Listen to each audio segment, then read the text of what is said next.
Welcome!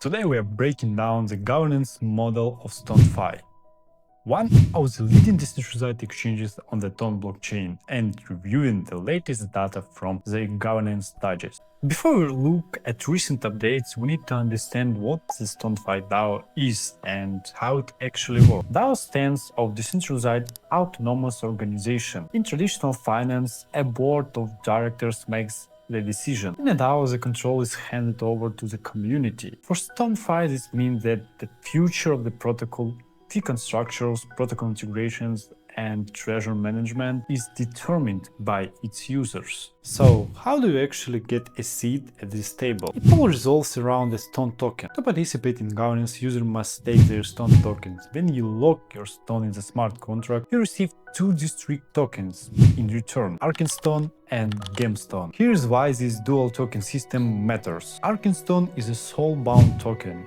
This means it cannot be sold or transferred to another wallet. It represents your voting power. The longer you lock your STON token, the more ArkenSTON you receive. This mechanism is crucial because it gives voting power to long-term believers in the protocol, protecting the network from short-term manipulation or sudden takeovers. On the other hand, GameSTON is a tradable token used to reward active participation in the ecosystem. When a new proposal is created, ArkenSTON holders use their voting power to say yes or no. If a proposal passes, the smart contract automatically executes the changes. No middleman, no centralized approval. The life cycle of a decision is straightforward but strictly regulated. First, an idea is discussed in the community. If it gains traction, it is formalized into a governance proposal on the STON.fi DAO interface. Once the voting period begins, every ArkenSTON holder can cast their vote on the blockchain.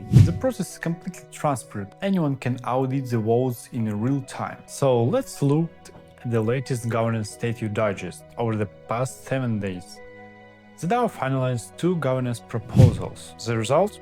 One proposal was accepted and one was rejected. While these numbers might seem small, they're highly significant. The 50% rejection rate in this period proves that the STON.fi DAO is not just a rubber stamp commit where every proposal automatically passes. It shows an active, critical community that evaluates the actual value of each proposal. The decentralized voting mechanism is functioning exactly as intended, filtering out ideas that don't align with the protocol's best interests. So, please note, this digest is information and sourced directly from the publicly available DAO interface.